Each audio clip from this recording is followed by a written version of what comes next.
are there so many mitzvot? Many people are asking.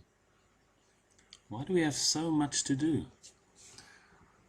When people start coming into or getting close to Judaism or taking some type of interest, some people get freaked out. Why are there so many mitzvot? But some will tell you there are only 613. And because we don't have the temple today, and many of the Jews are not in Israel, there's at least a third of those that we don't do today. Well, there are thousands of mitzvot, because those 613 are the main mitzvot, and then there are a lot of offshoots. There are a lot of offshoots, and there are a lot of mitzvot that the Rabbanim did, but there's tons of offshoots in every area of our lives, the halakha, and there are literally thousands upon thousands of mitzvot. On the 39 melachot of Shabbat, there are thousands upon thousands of toladot, offshoot things related to the main melachot on Shabbat, the things that one should not do on Shabbat. So why so many mitzvot? Now there are tons of answers by many different people, technical answers, etc. But I want to give you maybe one conceptual paradigm shift over here. If anyone has been to a nuclear facility, to get in there is hell. The things you have to go through, firstly to even get your name allowed, to be even acknowledged at the gate. There are so many steps that you have to do. Fort Knox, the Tower of London where the crown jewels are. In all these facilities all over the world with dangerous things and with valuable things. There are so many steps involved in there to protect everything. A prime minister. I see the Israeli prime minister is always walking around with a few security guards. They're not simple security guards, but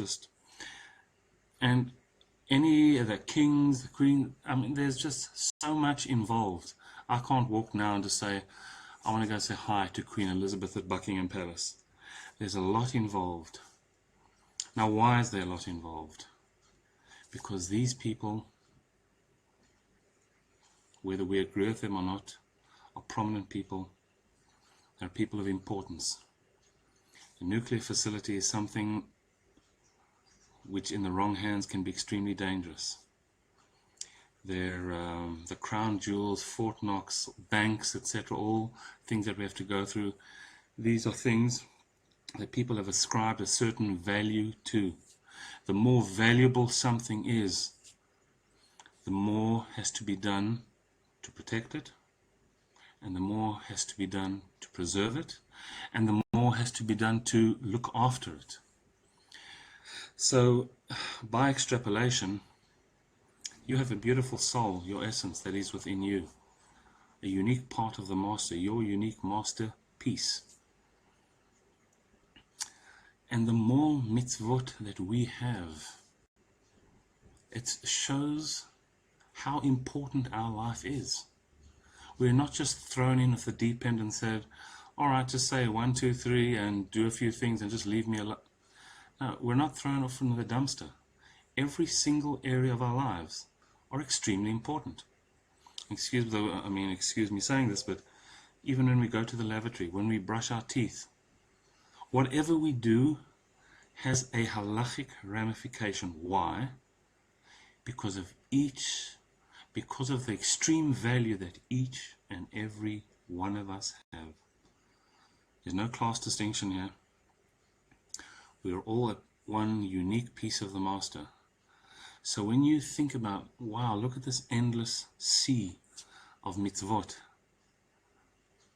that is a testimony to your unique importance and infinite value.